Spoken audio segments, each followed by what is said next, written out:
morning, good people of Osogbo. I want to welcome you to another episode of Ninja Spirit Unscripted.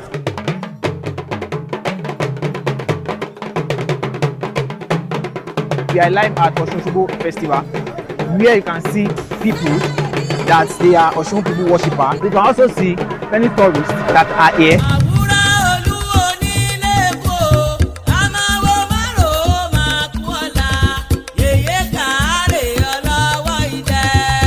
We are not here alone as a Ninja Spirit team.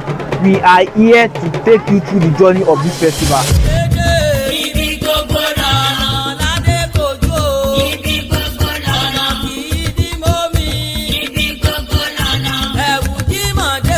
Good morning. How are you?